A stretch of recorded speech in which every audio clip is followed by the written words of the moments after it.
awake. Yes. You're wrong, Cassie. We're not all on our own in this thing. In fact, every time we've tried to be on our own, we've done a pretty lousy job. Now, maybe we can't be all things to each other, but we can fill in where the other one leaves off, because that's what a family's all about. Your dad tried to tell me that, but I didn't understand it until now. Honey, Willie needs to help you. Well, then, we'll just have to ask Willie what he wants. I said no. No, Mary Ellen. Dad, do something. Not a chance.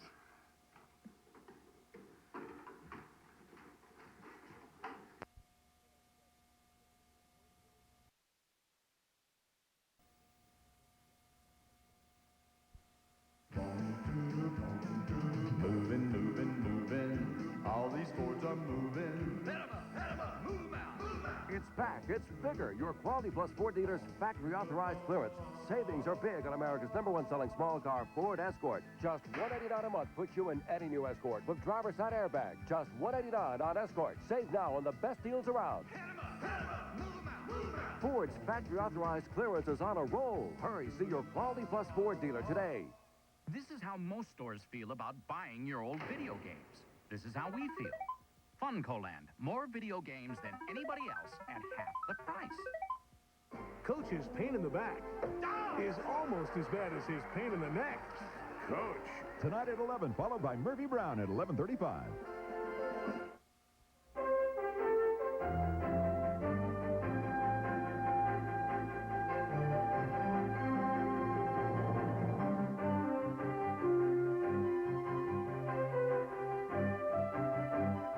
And now, the Delaware Valley's only primetime news hour, Fox 29's The 10 o'clock news. Good evening, I'm Jill Chernikoff. And I'm Rich Noonan. Here's what's happening tonight. It's a full count in the bottom of the ninth for Major League Baseball, which came very close to a strike today. If you are not a baseball fan, you could probably care less if millionaire players and zillionaire owners battle it out in a strike. But for the millions of fans who do care, this was a day to watch and wait. The Phillies and Pirates played a business person special today, and many people weren't sure the game would even happen. There are 3 innings into Pittsburgh and Philadelphia, so if something's going to happen, we'll probably find out pretty quick that that game stops. If that game stops, then you know we won't start. Hard ground ball, base hit. Pirates take a 2-1 lead. The Philly-Pirate game was the barometer for Major League Baseball today. As the Phils and Bucks battled it out at the Vet, the Players Union was trying to decide if it should strike today instead of next Friday, the planned strike date. Players are furious that the owners failed to make a $7.8 million payment to the Players' Pension Fund. The action that the owners have taken is highly irresponsible. It is very provocative, and perhaps intentionally so. After the rhetoric came the announcement every baseball fan was waiting for. Just because the owners are behaving in an irresponsible and provocative manner, it does not mean the players have to do so. That means that the players will hold to the August 12th strike date instead of walking out immediately. But they could be delaying the inevitable. The major issue in this labor dispute is still unresolved. The owners want to set a salary cap, claiming that many teams, especially those in small television markets, are losing money. I hope very much that between now and the 12th, that the players will indicate some willingness to respond to the concept, and that we can begin a serious negotiation over dollars. Both sides in this dispute are feeling the pressure, not only from the fans. Last night, during a nationally televised news conference, President Clinton urged baseball to avoid a strike. I think it would be heartbreaking for the American people if our national pastime didn't get through this whole season. Other than the fans, who loses if there is a strike? Owners claim they will lose a couple of $1 million a weekend. Bobby Bonilla of the Mets would lose more than $31,000 a day in salary. And the people who can afford it the least, thousands of stadium workers, could be laid off. The 37,000 fans that filled Vet Stadium for this afternoon's game got what they came for, baseball, but not without some uncertainty. Victor Livingston was in the stands. In the early innings, fans taking in the afternoon business person special still weren't sure this game would come off. They came armed with signs of disapproval and with portable radios to keep up with the off-field gamesmanship.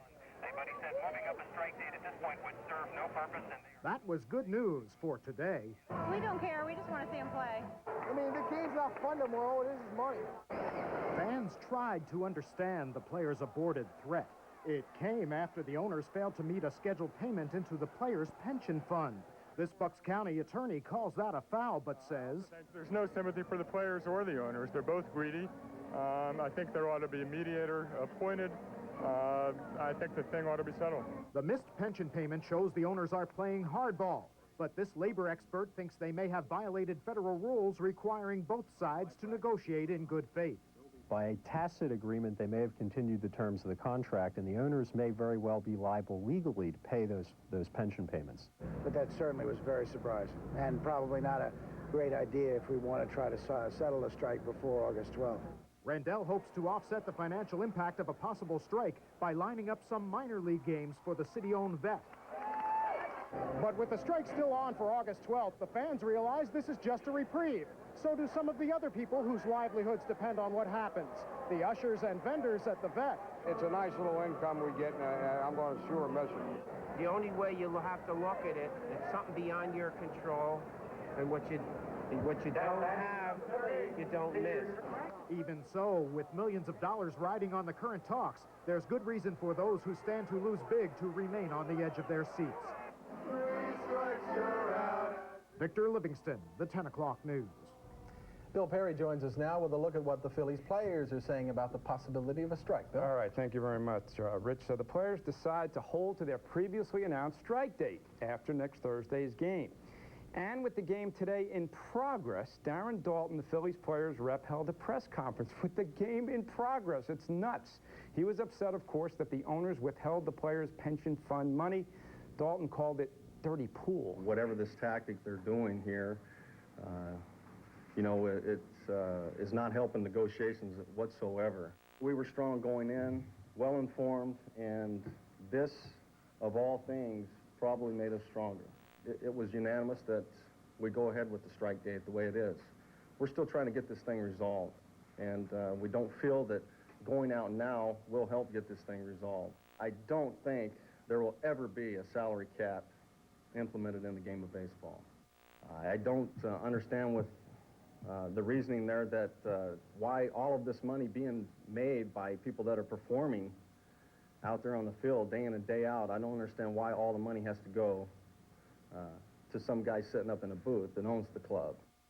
Darren, not all the money's going there. You're making millions. But Daulton, of course, referring to the man who sits upstairs, Phil's owner, Bill Giles, who was not available for comment today. They don't appear to be friendly, Jill. Does it look like irreparable damage was done today? As they say when asked that question, you never know when it comes to negotiating. As long as they continue to negotiate, if they continue to negotiate, there will be a shot. But interestingly, Daulton also said that the Phillies were one of 6 teams in baseball to not open their books to the Players Association for the '93 season. So it's getting nasty. Okay. Thanks, Bill. Thanks. Well, if there is a strike, Philadelphia's loss could be Trenton's gain.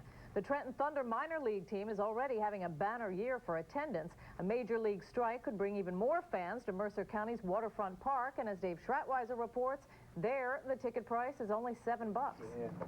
Hi, Thunder Baseball. Well, phones are beginning to ring off the hook at the ticket offices for the Trenton Thunder minor league baseball team. The impending baseball strike has fans wanting to know if Thunder games will be affected and whether there are tickets available for upcoming games should the lights go out on Major League Baseball. They are? Okay, thanks. All right, have a good day now. Too.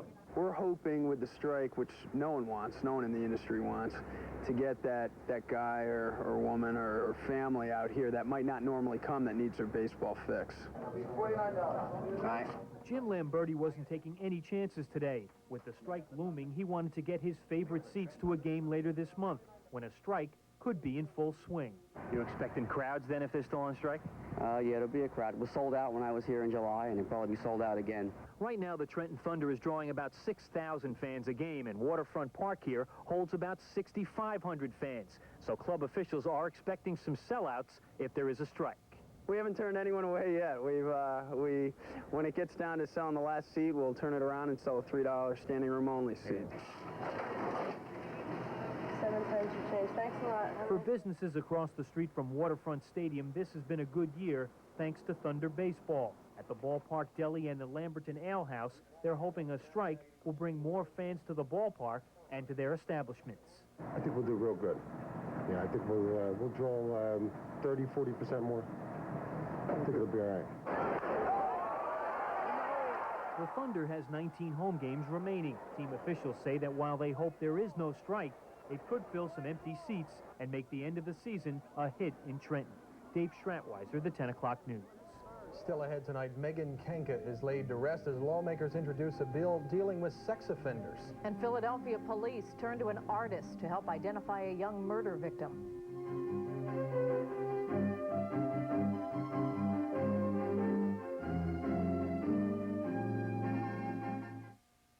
Why are thousands flocking to the Franchise and Business Opportunities Expo? I just got tired of working for other people. I wanted to get my own business. I thought something possibly for myself might be a lot more lucrative and a lot more fun. Wouldn't everyone like to be their own boss? Tired of working for someone else? Go to the Franchise and Business Opportunities Expo. Franchises, dealerships, home businesses, investments. You'll find them all this weekend at the Valley Forge Convention Center. I never knew there was that many opportunities out there. It's terrific. Raindrops on roses and whiskers on kittens. The 1995 Mitsubishi Galant, filled with thoughtful details. These are a few of my favorite days. Lease a new Galant S for $199 a month for 30 months with $1,250 down. These are a few of my favorite days. The affordable Galant S lease, perhaps the most favorite thing of all. Hey, where are Dave and Jenny tonight? Seen it. What is it, oven cleaning night? I'm really glad we can all get together like this. What? I said it's great. We can all get... From comedy to romance, Blockbuster has 9,000 ways to enjoy the nightlife right at home. Those who don't know what they're missing. So instead of going out, make it a Blockbuster night. Have you heard the news? Magic 102.9 has changed. The new Magic 102.9 plays all the greatest hits of the 70s all the time. Turn it on. This Eagles memorable moment is brought to you by McDonald's, the official restaurant of the Philadelphia Eagles. In overtime, against the Atlanta Falcons, Ron Jaworski connected with Eagles wide receiver Mike Quick for a 99-yard game-winning touchdown. In 1985, Quick pulled in a club record 73 receptions for more than 1,200 yards and an NFC high 11 touchdowns, and earned his third trip to the Pro Bowl. Megan Kanka, the 7-year-old Mercer County girl who was murdered last weekend, has been laid to rest. Friends and family gathered for Megan's funeral today at Our Lady of Sorrows Church in Hamilton Square. Many of the people wore pink ribbons to remember the little girl who was last seen riding her pink bicycle. Her body was found in a neighborhood park Saturday night after a day-long search. 33-year-old Jesse Timendakis has confessed to the murder and is being held on $500,000 bail. He is a convicted sex offender who lived across the street from Megan. Residents of the child's neighborhood never knew that a sex offender lived on their street. Since the murder, they've been pushing for new laws to try to prevent a repeat of the crime. Today, 2 New Jersey congressmen introduced a bill that would require sex offenders to report their whereabouts for life. And it would call for communities to be notified if sex offenders live nearby. This bill is necessary because neighbors have a right to know when a sexually violent predator is living amongst them. It's as simple as that. The children who have been killed in terrible, unspeakable circumstances by repeat convicted offenders might have lived if their parents had only known the danger that was so close. Zimmer says people have the right to know who is living in their neighborhoods. Neither New Jersey nor Pennsylvania have laws that require the public to be notified about sex offenders, but Delaware does. Farland Chang looks at how the law came to be and how it works. This is the crime scene that led Delaware to create a new law. 37-year-old James Clark Jr. had just spent more than 2 homeowners were never informed about a molester moving next door. Concern for the children led to Delaware's new law. It calls for the public to be informed through the newspaper when child molesters are released and where they will move. It also applies to those who commit any violent crime against a child. And there's good reason to believe that these people are never cured. They're always a danger. But if you are going to abuse or hurt a child, then I think society has a right to say, we're going to try to keep tabs on you. No one in the state has yet argued for the criminal's right to privacy upon their release from prison. Indeed, lawmakers approved the public notice law unanimously. I know about it and what he did, and then I know if he did come up to me, what would happen. Public has the right to know. When you're in a development, you feel like you're safe, and then all of a sudden you're not. But what happens if child molesters keep moving from place to place? The Delaware law does not provide for public notice after the first move, and that is a problem the child molesters can take advantage of. You could try to make it even more stringent, and you can try to put, but there's always going to be a great deal more.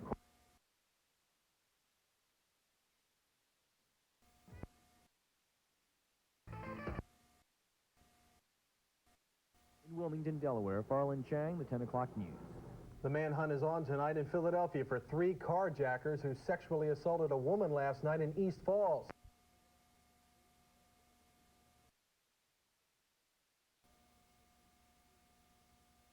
The evidence in the O.J. Simpson murder case. The DNA blood tests look for genetic fingerprints that could incriminate or exonerate Mr. Simpson. The defense's specialist on DNA evidence, Dr. Henry Lee, was on hand at the Cellmark Laboratories to set aside 10% of the blood samples for possible defense testing at a later date. In a moment, the other news, the search for the killers in Rwanda. The Customs Service called to account for several tons of missing drugs. And on the American agenda tonight, 2 experiments in healthcare reform which reveal the real costs. This is World News Tonight with Peter Jennings. Brought to you by Raisin Nut Brand. So, Larry, I bought this Raisin Nut Brand, expecting lots of raisins. Couldn't find a one. Then I discovered these. Fascinating. Instead of plain raisins, Raisin Nut Brand has covered raisins that are soft, plump, and sweet. Man, oh man, delicious. That's what I said. Come on, Larry, we gotta tell the world. Have you discovered covered raisins? Only in Raisin Nut Brand. It was 1 a.m. I'm hurting, I can't sleep, and I'm worried about taking something. Is it okay? What am I going to feel like in the morning? Finally, I take Tylenol PM. It stops my pain, it helps me sleep, and next morning, I am up with the sun and I feel great. Poor old Ralph can't even keep up. And I'm thinking, it's going to be a beautiful day. Rest easy. It's Tylenol PM. The military commander in charge of the U.S. Rwandan relief mission arrived today in Rwanda's capital, Kigali. He's concentrating on the magnet approach, build up a substantial relief operation in Rwanda itself, which may serve as a magnet to draw home the refugees who fled to neighboring Zaire. In Zaire, the message from the residents of Goma today was, out of our backyard. ABC's Jim Wooten is there. Goma authorities were telling the Rwandans today that it's time for them to go home or to one of the disease-infested camps beyond the city limits. All refugees must leave, the city fathers announced. A month ago, this was a rundown resort of 75,000 Zairans. Now it's overrun with twice that many Rwandans, stripping the trees, settling in the schoolyards just outside the classrooms. This Zairan teacher and his students have had enough. For refugees are dying, of course. Yes, that's the problem, you know. But we are starting in the bad situation.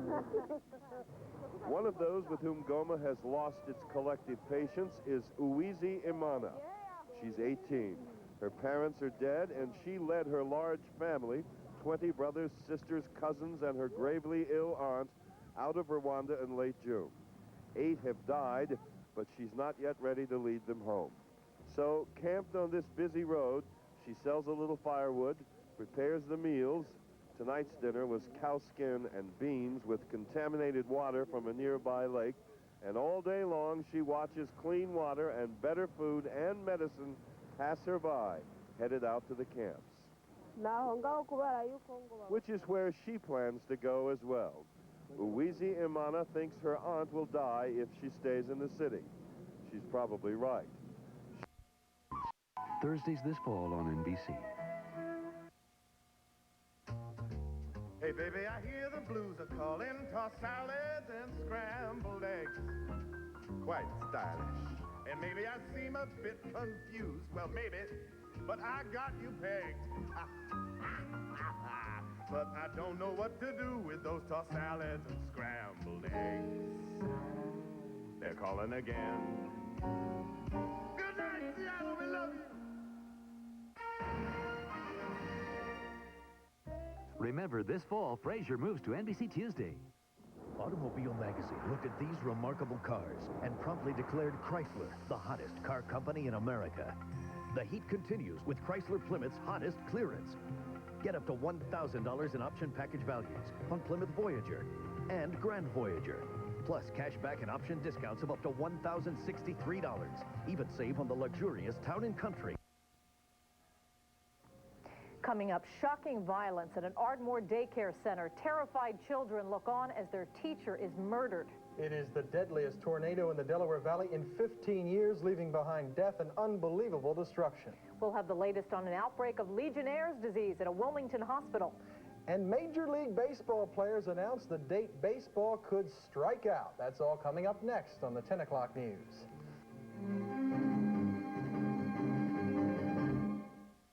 This is how much most stores charge for video games. This is how much we charge. Funcoland. More video games than anybody else at half the price. Dax joins a band of Klingon warriors. Come and fight with us. On a mission of vengeance. I took a blood oath. Now she'll risk her life in a battle to the death on the next Star Trek Deep Space Nine. Saturday at 7 on Fox 29.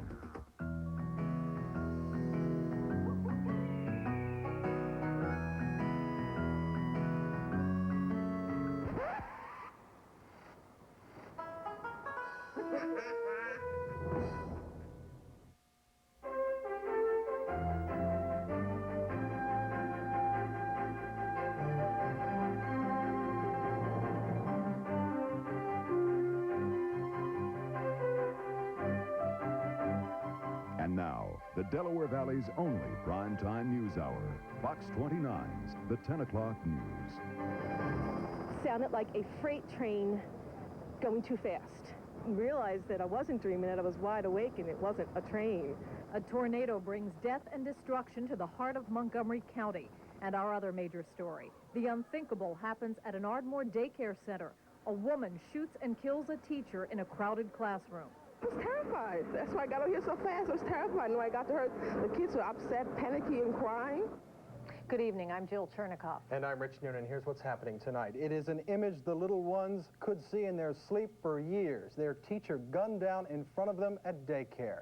It happened today in Ardmore when a woman walked into a daycare center, chased a teacher into a room full of children, then shot her to death as the children watched in horror. Tracy Matizak reports. It terrifies me that someone could walk into a school with a gun and shoot someone 5 times. The news was too horrible to absorb.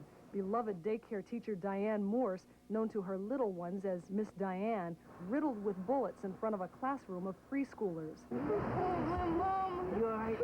My daughter's in her room, and she said that a lady came in the room and was arguing with her teacher and shot her.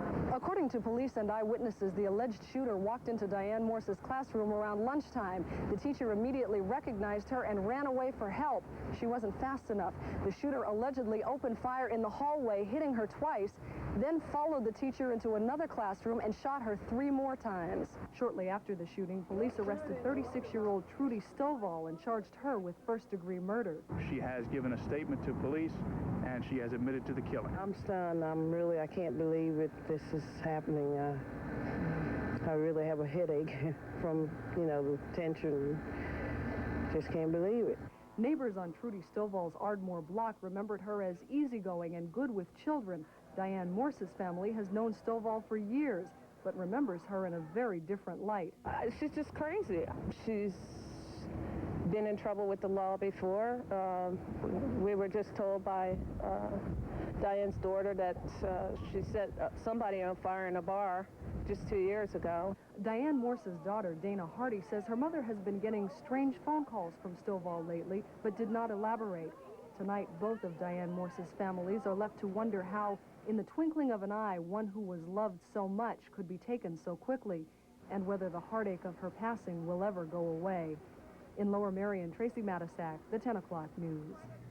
And our other top story tonight. Residents of Limerick Township, Montgomery County are assessing the damage and picking up the pieces from last night's deadly tornado. 3 people were killed, 25 others were injured, and at least 30 homes were destroyed. Killed in the twister were 28-year-old Daniel Thompson, his wife, 28-year-old Laura Thompson, and their 10-month-old daughter, Mithalia. We begin our coverage of this deadly storm with Dave Schratweiser in Limerick. Yeah, it just looked like a war zone. This was ground zero from the tornado that stormed through Limerick just before midnight, with winds of more than 150 miles an hour. The Hamlet housing development was directly in the path of the twister as it cut a 100-yard wide route of destruction that flattened homes, barns, and other buildings along the way. The twister missed the Limerick nuclear power plant by a few miles, but it left devastation in its wake.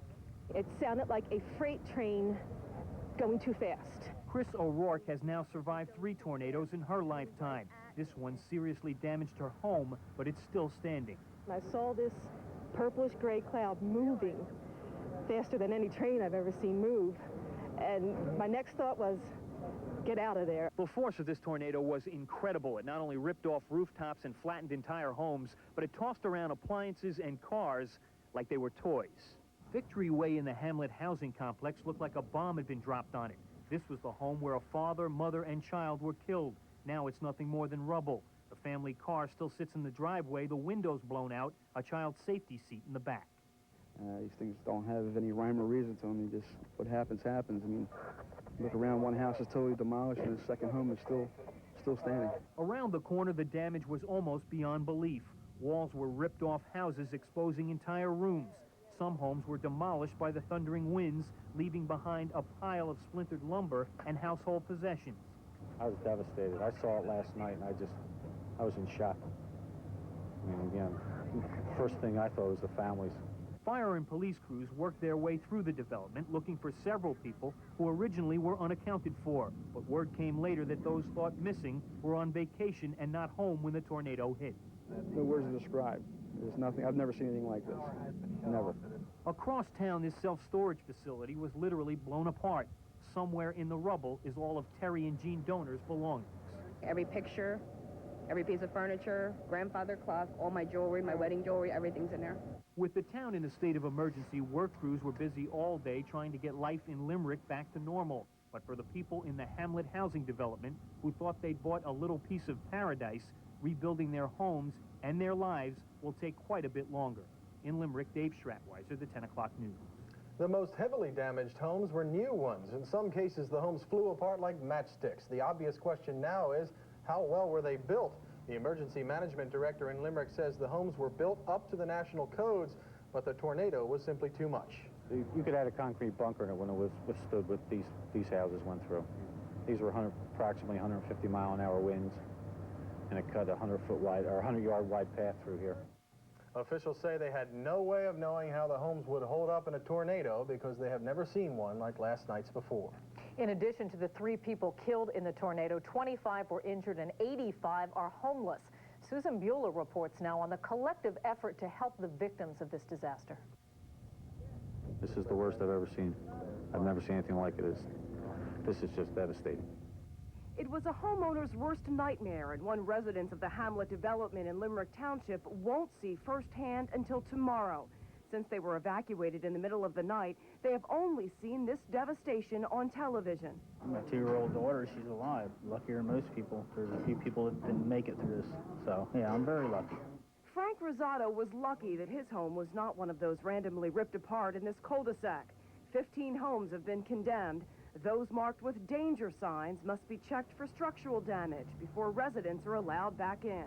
We're also urging people not to go out and try to remove any high power lines or any trees off of power lines, because it's still very dangerous. Listen, we don't go through disasters every day. We just have to pull together. You know what I mean? This is the first deadly twister anywhere in southeastern Pennsylvania in 15 years. Emergency teams say they were as prepared as they could be. I don't know if you're ever really totally prepared for it. The Limerick Fire Company is where all the emergency activities are being coordinated. Hundreds of people are here from fire companies all over the Delaware Valley. But officials say it's the volunteers that will make a big difference. They're local people, and we're local people, and when they need a hand. A steady stream of volunteers dropped off food and clothing at the Red Cross shelter nearby, but more is needed to help those left without homes. They have a place that they can go back to for security, and knowing that some of their emergency needs are going to be met. Members of the Greaterford Prison Tactical Team have been called in to help secure the area and to prevent looting. Utility companies along South Limerick Road are beginning the long cleanup process. And a Pennsylvania state helicopter is assessing the damage, but it will take more than money before these residents can pick up all the pieces of their lives. In Limerick Township, Susan Bueller, the 10 o'clock news. As Susan mentioned, it had been 15 years since someone had been killed by a tornado in the Delaware Valley. The last time was September of 1979 when a man was killed in a tornado that struck Chester County. The tornado in Limerick was a Category 3. Frank is here now to tell us what that means and to track this storm for us. That's right. The storm actually started yesterday afternoon, Jill. At 4 o'clock, a line of thunderstorms developed in northern Virginia. At the time, these summer variety thunderstorms weren't very strong, but it wasn't hard to tell that these storms would develop rapidly. The storms moved out of Virginia and plotted a course to the northeast, heading toward the Baltimore-Washington area by the tail end of rush hour. Motorists had a difficult time making it across flooded roadways. A half an hour later, several commuters would report sightings of funnel clouds. The strong winds ripped through Baltimore neighborhoods, splitting trees and ripping apart houses. Thousands went without power for the rest of the night, with a promise of more storms today. The path of destruction continued to move to the north. The storms reached northeastern Maryland by the time the 10 o'clock news went on the air last night. We were able to pick up these dangerous storms on Doppler radar. But what I'm watching, this area, very heavy rain down in northeastern sections of Maryland. This is going to progress northward and could cause us big problems for the morning rush hour. Look for locally heavy rain up to 2 inches in some areas. Less than 2 hours later, the severe thunderstorms would make their final 2 stops here in the Delaware Valley. First, the twister touched down in New London, Chester County, damaging 7 homes. But by far, the worst destruction was in Montgomery County. The tornado touched down just north of Royersford, with a track 2 miles long and 100 yards wide. Although the storm may have only been on the ground for more than a minute, the loss and devastation will be fresh in the minds of community residents for years to come. This storm was categorized as an F3 tornado on the Fujita scale, named after Dr. Ted Fujita of the University of Chicago. As you can see, an F3 tornado can pack winds of over 150 miles per hour. By sharp contrast was the tornado in Springfield, Delaware County last fall that registered only as an F0 twister, causing minor damage. And right now on Doppler radar, we are picking up some minor thunderstorms through the southern portion of New Jersey. There's a flash flood watch in effect for the entire area until tomorrow night at 8 o'clock. There is a new band of very heavy showers and thunderstorms down in Virginia and North Carolina. That'll be in here overnight into tomorrow, and we could see some torrential downpours. We'll have the whole weekend forecast for you just a little bit later in the broadcast, Jill. Okay, Frank, thanks. Well, Mother Nature not only took its toll on Limerick residents, its businesses took a hard hit as well. Victor Livingston outlines the damage. A deadly tornado cut a swath through Limerick's business strip. Tens of thousands of dollars of storm damage shut down several establishments, leaving signs and roofs torn apart, a phone booth uprooted. But hide-and-seek storage was the only devastated business structure. Part of its roof landed on a car parked at the adjoining Limerick Diner, which was open at the time. Windows shook, but damage was minor. We are thankful that no one here was injured, because the diner did have employees in it, did have customers in it, and our hearts go out to the people back at Hamlet. Her father owns the diner and the hide-and-seek. He's got insurance on both, but not on hide-and-seek's contents. Renters hope their homeowners' policies will cover lost possessions. Out of 360 units, we probably have 60% of them, maybe more, maybe 75% of them completely, annihilated. The owner of G&B Sheds kept $40,000 worth of stock out in the open, outside his small office back there. Because of that, his insurance company says he's not covered. But the Amish craftsmen who are his suppliers are coming to the rescue. They're going to help me clean up, and they're going to help me with the money. So it's very nice of them. The twister sucked out the front window and the back door of Gwendolyn's beauty parlor, blowing out the ceiling. Neighbor Judy Cole felt it coming. Like they say, it sounds like a freight train. And it literally went through the beauty shop.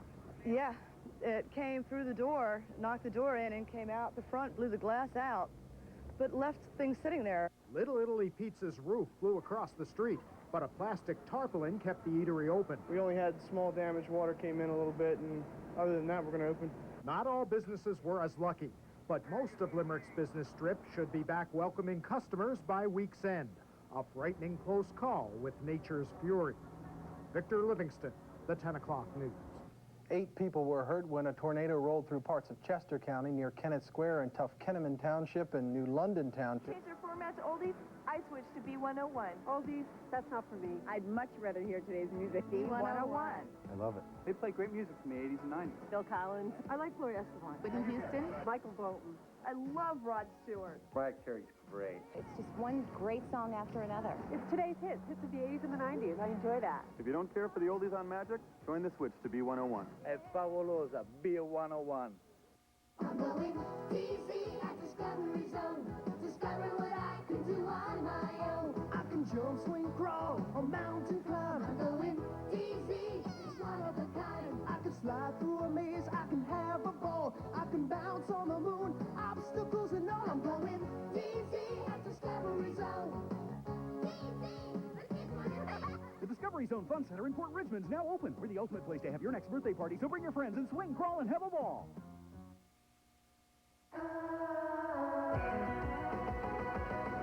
Tonight at 7, Jackie must choose. It's time to buy. Hey, we'll see you there. I'm afraid if I dig any deeper, no one's gonna like what I find. From the makers of The Hunt for Red October and Patriot Games. They have directly challenged the sovereign power of the United States. Based on the #1 bestseller. You see everything in black and white. Not black and white, right or wrong. Paramount Pictures presents Harrison Ford in the summer's most explosive thriller, Clear and Present Danger. Rated PG-13. Starts Wednesday, August 3rd. Moving, moving, moving. All these Fords are moving. Just announced, every Ford Escort is moving with low 2.9% financing, the lowest rate financing of the year at your Quality Plus Ford dealer. Low 2.9 on every Ford Escort, including wagons and GTs. This is the best time to buy an Escort, but hurry, this offer is only available now. Save with low 2.9% Escort financing now. See your Quality Plus Ford dealer today. Join Lisa Thomas-Laurie for Fast Forward 94, Saturday at 7:30. Another abortion doctor murdered outside his clinic. An anti-abortion activist is under arrest. The defense in the O.J. Simpson case advertises a mystery witness. And healthcare reform. What might happen if Congress simply does nothing? From ABC, this is World News Tonight with Peter Jennings. Good evening. We begin tonight with cold-blooded murder. For the second time in less than 2 years, a doctor has been gunned down outside an abortion clinic in Pensacola, Florida. A security guard is also dead, his wife injured. A suspect was arrested almost immediately. He is the leader of an anti-abortion group which maintains that violence, including murder, against those who perform abortions is justifiable. In Pensacola, here's ABC's Al Dale. The victims were sitting in a pickup truck near the entrance to the abortion clinic. A man with a 12-gauge shotgun approached and fired several rounds, killing Dr. John Britton and his armed bodyguard, 74-year-old James Barrett, who was driving. The bodyguard's wife was wounded. An eyewitness said it happened without warning. I heard a shot. I turned around, looked, seen a guy running up to the fence, shoot. Within minutes, police arrived and arrested 40-year-old Paul Hill, a local anti-abortion activist known for advocating violence against abortion doctors. Now is the time to defend the unborn in the same way you defend slaves about to be murdered. Hill was charged with 2 counts of murder and 1 of attempted murder. Dr. Britton, who had just arrived from Jacksonville for his Friday appointments at the clinic, regularly wore a bulletproof vest. In an interview last year, Dr. Britton said he was just being prudent. I'm not really any more afraid than I would be in any other situation where one has to use precautions. It was a precaution he began after taking over the practice of Dr. David Gunn, who was shot and killed at another clinic in this city last year. But the vest didn't help. He was shot in the head. The suspect is well known to local police for his violent rhetoric at demonstrations here. Abortionists are murderers. Murderers should be executed. Hill will make his first appearance in court tomorrow morning. Al Dale, ABC News, Pensacola.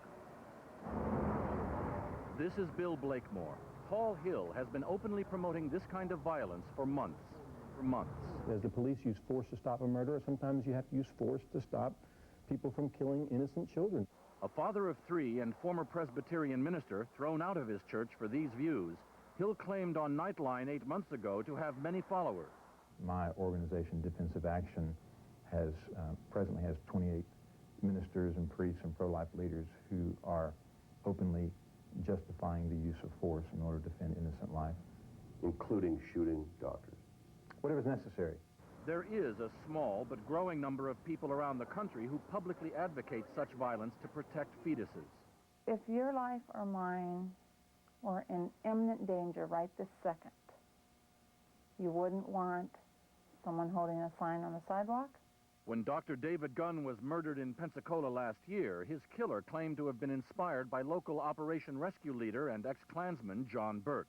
Burt claimed no direct responsibility, but predicted more such violence. I think it's going to be like a war, a holy war, and people are going to get hurt on both sides. When Dr. George Tiller was shot in both arms a year ago in Kansas, his assailant said she was an admirer of one John Brockhoff, who promotes what he calls justifiable force. It's not murder, it's justifiable homicide. The Catholic Church profoundly disagrees. Anyone who tries to forestall evil as a private party by killing is wrong, ethically, legally, and morally. National Right to Life leaders condemned today's killings outright. Killing is not pro-life. No one who is truly pro-life could kill anyone in the name of protecting unborn children. But pro-choice groups believe they now face a dangerous new pro-violence movement. Last year, there were more than 300 violent attacks against abortion clinics. In the past 2 years, such attacks have more than doubled. Bill Blakemore, ABC News. Other news today. In Washington, President Clinton announces he is calling out the Marines to help fight the fires, which are destroying thousands of acres in the West. They are now burning in parts of 9 states and across much of Western Canada. The largest and perhaps most dangerous one is in the Tyee Creek fire in north-central Washington. Here's ABC's Bob Jamieson. Since lightning storms sparked a dozen blazes Sunday night, flames have consumed more than 70,000 tinder-dry acres. That is an area bigger than the city of Seattle. That fire is putting out so much energy, it's so powerful that we're not really fighting it. We're basically trying to stay out of its way. But for the first time this week, there was no wind in central Washington during the night, and the wildfires did not spread. And with the favorable winds, for the first time, 3,000 weary firefighters were able to rest and regroup. While the lack of wind kept the fire from spreading, it also kept dense smoky clouds in place, preventing airdrops of water and chemicals. Officials believe airdrops are the quickest way to bring the wildfires under control. The biggest of the fires is in the foothills of the Cascade Mountains near the resort area of Lake Chelan, and officials have already evacuated residents from part of the area. Just throw the dog in the back here. In all, 600 people have been evacuated from the south shore of Lake Chelan. Chelan's mayor is prepared to evacuate the whole town if high winds return. The weather's the key factor right now. There's just no other way to say it. The weather is in charge. And the winds are expected to return tonight. Bob Jameson, ABC News, Chelan, Washington. In a moment, senators who like to play detective at their Whitewater hearings on Capitol Hill. Also, the O.J. Simpson case tonight, the search for a mystery witness. And on the American agenda, health care reform. What happens if nothing happens? This is World News Tonight with Peter Jennings. Brought to you by Aflac, insuring over 38 million people worldwide. We met at the policeman's house in my hometown. We found out that we were expecting, and we kind of had an idea that there might be more than one. I was in the hospital for 3 weeks before the kids were born. And then Taylor and Tyler came along 8.5 weeks early. My Aflac representative was very, very friendly. Aflac covers the unexpected cost of getting better, so you can get on with life. Oh, you can't have it. Look at the monkey. Glaxo, where the search for answers never stops. Where the hopes of the millions waiting for a cure live in each of us. Blue represents electropositive. It's not going to be a straightforward solution. And sometimes the search can't wait till tomorrow. Glaxo, on the brink of discovery. On Capitol Hill today, the Senate opened hearings into the so-called Whitewater affair. They are supposed to be investigating whether the White House tried to meddle in the investigation of the Clintons' financial dealings in Arkansas, but they chose to begin with the suicide last year of the White House lawyer, Vincent Foster. It has been definitively ruled a suicide, but today it was still a chance for some senators to publicly play amateur detective. Here's ABC's John Martin. Foster's body was found a year ago this month at this park across the Potomac River from the District of Columbia. The federal park police ruled it a suicide. So did a special counsel investigating Whitewater. But today, some senators still weren't satisfied. The FBI identified blonde, light brown head hairs of Caucasian origin, dissimilar to Mr. Foster's, on several pieces of clothing. Does the FBI investigation determine the identity of those blonde Caucasian head hairs? No, we have not. Say, Kenny will be used against you in a court of law. Look here, Barney. Didn't Andy Nope clear this up already? You have 2 dozen speeding tickets that have gone to warrant. Says so right here in the printout. And let me see that. Wait a minute. I've never been to no Tyler, Texas. I ain't never heard of no Tyler, Hawaii. I mean, come on now. Tyler, France. Tyler! Mama!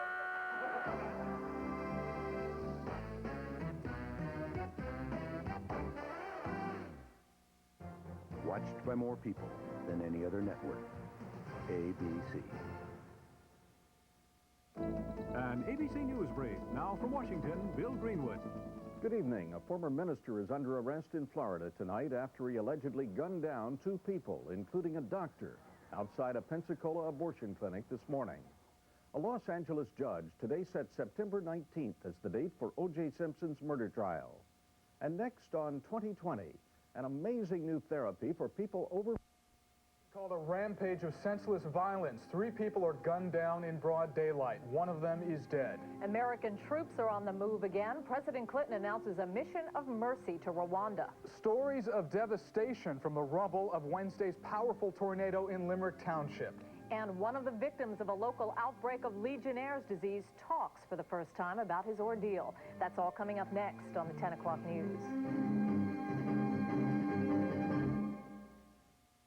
In the mood for savings? Right now at your Mazda dealer, you'll find savings on the spot. Look for the spot on a Mazda Protege DX or LX, and you'll find savings, like $1,100 cash back, plus air at no extra charge from Mazda. All this and more room than either Corolla or Civic. So don't wait. Circle around to your Mazda dealer, where the savings are on the spot. Save $2,000 on a Mazda Protege DX or LX at your Mazda dealer now.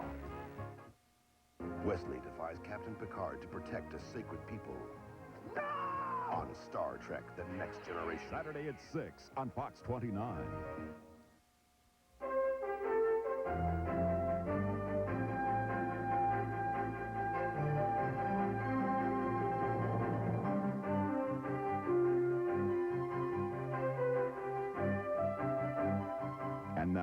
the Delaware Valley's only primetime news hour. Fox 29's the 10 o'clock news. Good evening, everyone. I'm Stephen Coleman. And I'm Jill Chernikoff. Here's what's happening. A man is in custody tonight in connection with a series of shootings in northeast Philadelphia and Bucks County. A source tonight tells the 10 o'clock news that Frank Weiler will face charges that he killed one man and wounded two others in the drive-by shootings. Dave Schratweiser reports the shootings occurred within 2 hours and within a 5-mile area. With a police SWAT team at his front door and officers with weapons drawn staring him down, Frank Weiler walked out of his apartment just before 1:30 this afternoon with his hands up. Police had a suspect in a series of early morning drive-by shootings in Bucks County and the Northeast. We feel they're all random shootings, and that's the only connection that they have together other than the suspect that appears to be the same. This man watched the half-hour police standoff with Weiler from an apartment a few feet away as streets were blocked off and heavily armed police were brought in. The guys in the van told me to get inside. Next thing I know, the place is surrounded. So it's better than watching OJ on TV, I guess. Weiler is suspected of shooting 26-year-old Michael Fliss under this I-95 overpass just before 7:30 this morning after he asked Fliss for directions. Joe Servino spoke to Fliss seconds after the shooting. He was just hollering, I've been shot. And then say, my God, I've been shot. Like he couldn't even believe it himself. Just slow down, bang, and took off. A short distance away on Cornwells Avenue off Route 13, there was another shooting. This time, 81-year-old Dorothy Mullen, who was putting out her garbage, was shot by a man who police say matches Weiler's description. The suspect was driving a car like Weiler's. And I heard the shot and the car taking off. I couldn't get the license number because the vehicle's in the way, and I ran over and just tried to help her as much as I could. A third shooting occurred outside this McDonald's restaurant in Bristol. 46-year-old Stephen Farmer was shot once in the stomach. He died a short time later. The good news is that 2 of the persons who were shot have survived and in all likelihood will pull through. Ironically, after a morning of chasing and stopping potential suspects all over Bucks County and the Northeast, police were led back to this apartment complex just a few feet from the 8th District Police mini-station. It was a bizarre morning of police chases.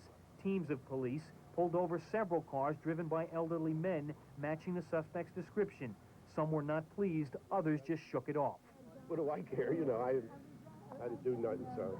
Police say sources led them to Weiler, and after he gave himself up and was taken away, investigators found his car across the street at this garage. He dropped it off at 9:30 this morning. On the floor in the front of the car, at least one spent shell casing, a pile of anti-government pamphlets, and there were a series of what appeared to be gunshot marks in the roof. Weiler's car registration was on the floor. Do I know Frank? Yes, I know Frank. I know him as a customer. That's it. Can you tell me a little bit about him? I just know him as a customer. You know, he's in, drops his car off, asks us to go over and deliver it to him because he got bad wheels. You know, his legs are bad. Tonight, police say they're not sure what prompted these random drive-by shootings. Their investigation is continuing. In the Northeast, Dave Schratweiser, the 10 o'clock news. Well, since this afternoon, police say Frank Weiler was the prime suspect in this case. They are continuing their interrogation of him at this hour with the expectation that he will be charged. As Susan Bueller reports, a search of Weiler's apartment may have uncovered crucial evidence in this investigation. Look at this search warrant for the collection. Philadelphia police detectives served this search warrant to Frank Weiler's family members. They entered Weiler's Frankfurt Avenue apartment about 6:30 tonight to look for evidence linking him to the shootings. A short time later, Bucks County authorities joined the search, and when detectives emerged from the apartment, they had a small black case. A handgun was inside. We got the gun. The gun could be crucial evidence for Philadelphia and Bucks County authorities. They are testing it tonight to determine if it was used in this morning's string of random shootings. Weiler's son says his father is innocent. My biggest concern right now is that, you know, that he didn't do it, and they're going to call me in 2 hours and tell me to come pick him up. That's my main concern right now. Because you believe he didn't do it? Oh, of course. I mean, I'm his son. I have to believe that. Neighbors in the normally quiet apartment building were surprised by all the police activity today. They say Weiler lived here for nearly 2 years, but kept to himself. I'm totally shocked for the victims. I'm totally shocked for a neighbor, and he just seemed like a neighbor, guy next door. He basically stayed to himself. He was strange. He was just not all there. Police are checking Weiler's hands for gunpowder residue tonight to determine whether he's the gunman or simply the victim of mistaken identity. In Northeast Philadelphia, Susan Bueller, the 10 o'clock news. U.S. troops are headed for Rwanda. President Clinton ordered the troops to the capital city of Kigali. The purpose of the humanitarian mission is to lure Rwandans back to their homes and to quell their fears of being killed. President Clinton announced today the first 200 troops will go this weekend, and if it's safe, more may follow. They will work to get relief supplies in and to help the suffering Rwandans. Let me be clear about this. Any deployment of United States troops inside Rwanda would be for the immediate and the sole purpose of humanitarian relief, not for peacekeeping. The administration will decide whether to open new airfields in Kigali to deliver supplies now held up because of limited airport capacity in Zaire. The need is really so very vast. And yet, as much as we race against time to enlarge the airfields, the infrastructure that leads up to the airfields, it will continue for quite some time to be a race against time. The U.S. airlift of food and medicine can't get through to the largest refugee camp in Goma, Zaire. U.S. troops would open a larger airport in Kigali. Officials say the Tutsi government is firmly in place and in control of Kigali, and that it welcomes the U.S. forces in. But the president's aides concede the U.S. troops could get caught in the middle of the Tutsi government's war with Hutu rebels. Defense Secretary William Perry is now on his way to Africa to determine if the region is safe for U.S. troops. Meantime, Mr. Clinton asked Congress today to provide $320 million in emergency assistance, bringing the total since April to $500 million. Back here in the greater Philadelphia area in Limerick Township, residents are still struggling to recover from a few moments in time that turned their lives upside down. Kathy Matusiak reports on a community coming to terms with a tornado that took so much and left behind so many questions. It would be easier to start over if he had them. Sounds silly, but... Deb Williams wants to find her 3 missing cats. She's hoping they're lost somewhere in the rubble that used to be her hamlet home.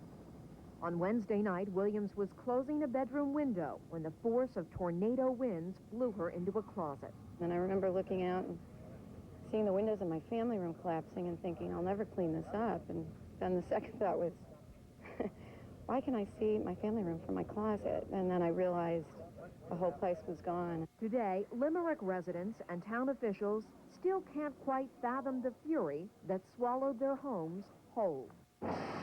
Work crews must finish what Mother Nature started. Today, cutting away and clearing fallen tree limbs from power lines. The wear and tear of long hours, endless demands, and stress of crisis management is evident. I'm tired, but I'm here and I'm ready to go again, so we'll get through it.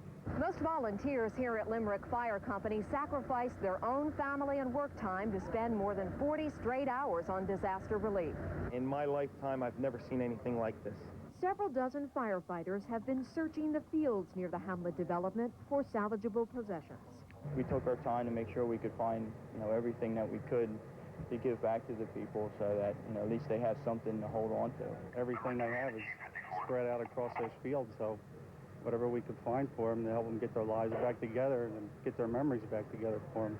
Some of the things firefighters found today might not have been treasured possessions until now. In Limerick, Montgomery County, Kathy Matusiak, the 10 o'clock news. Limerick Township residents can make arrangements to return to their damaged homes to claim their possessions. Residents should call the Township Supervisor's office at 610-495-6432. And a fund has been set up to help those people who have lost their homes. If you would like to make a contribution, send a check or money order to the Limerick Disaster Relief Fund, care of Harleysville National Bank, P.O. Box 195, Harleyville's PA 19438.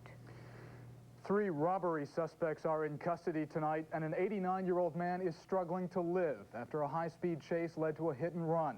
Police say the suspects slammed into the 89-year-old man at Broad and Westmoreland Streets as they were fleeing police. It started at about 3:15 this afternoon. 3 people stole a woman's earrings, jumped in a car, and took off the wrong way down Westmoreland, a one-way street. Police saw the suspects at 13th and Westmoreland and went after them. 1 block later, the suspects allegedly plowed into the man. The vehicle continued west on Westmoreland Street, where it was involved in an accident with a parked vehicle at 21st and Westmoreland, and the 3 perpetrators were apprehended by police. None of the suspects was injured. Police are questioning them, and one has been charged in this case. The hit-and-run victim is Dr. Louis Soloff. He is a cardiologist at Temple Hospital. He's being treated there tonight. He is said to be in critical condition. Coming up, the first patient to speak out about a Legionnaire's disease outbreak at a Wilmington hospital. And new questions are raised about a mystery witness in the O.J. Simpson case.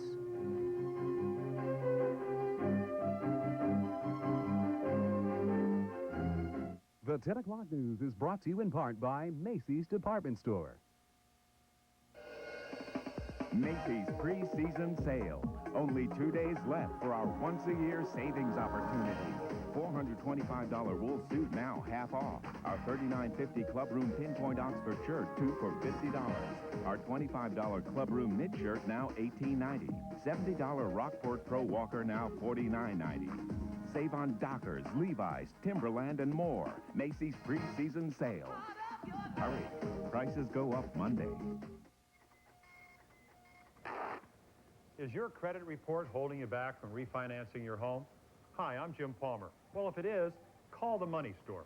At the Money Store, they'll treat you like an individual and look at your total credit history, not just today's credit report. You can apply entirely by phone at the Money Store, and there's never an application fee. So don't let your credit report stop you from refinancing your first mortgage. Call 1-800-LOAN-YES, the Money Store, where America goes for money. The great Heckinger truckload sale from the point of view of a possum. Truckloads of mulch, 15% off. All molding, an amazing 15% off. Moen faucets, all 10% off. Under ceiling fans, 10% off. All houseplants, 20% off. And tons more at the Heckinger truckload sale now through July 30th. Mr. Chairman, I'm not here merely to remind you that Lincoln Mercury dealers are selling more cars than you are. I'm here to blame you. Maybe if you made quality cars like Lincoln Mercury, we'd be able to match their summer deals. Right, guys? The Lincoln Mercury Summer Sales Drive is on now, featuring the V8-powered rear-wheel drive Mercury Grand Marquis, just ranked best model in its price class in initial quality by J.D. Power and Associates. Any more questions? See your Lincoln Mercury dealer today. Last night, we told you about the outbreak of Legionnaire's disease that has hit St. Francis Hospital in Wilmington, Delaware. All 4 people who have come down with their rare form of pneumonia are doing well.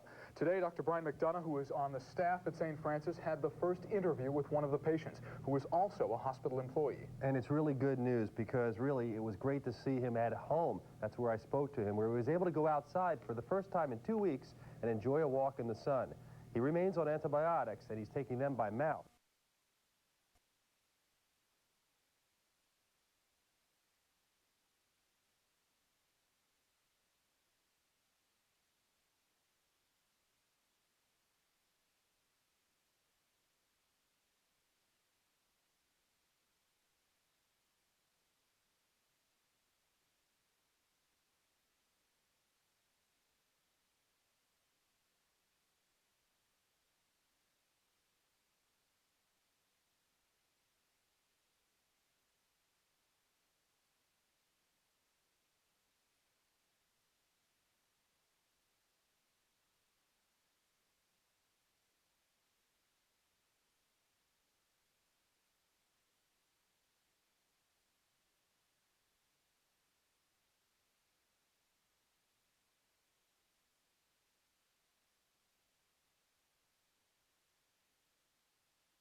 Lunch Express from Lean Cuisine.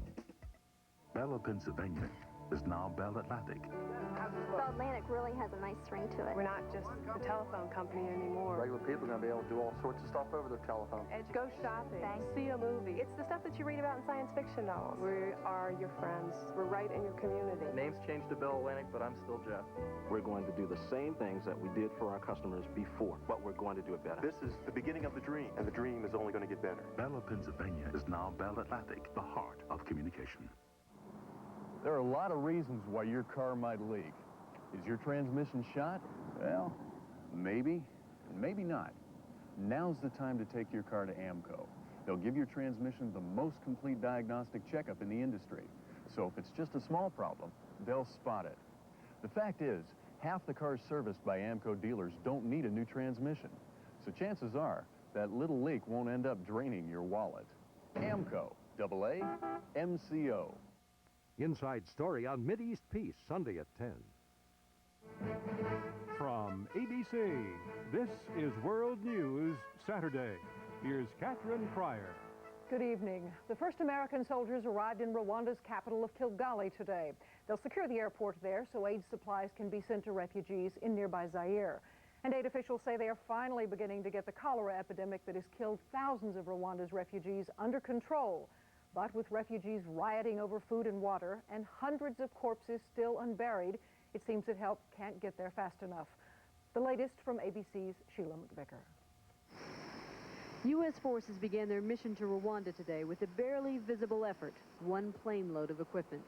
The U.S. general who will be in charge arrived to talk about their role. My responsibility is humanitarian relief operations to support and leverage those organizations that are involved in it.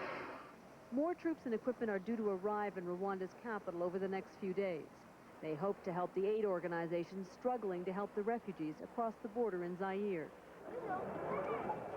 And for the refugees in the camps near Goma today, life continued to be a struggle, especially at Kavumba, the largest camp where people still die in the hundreds.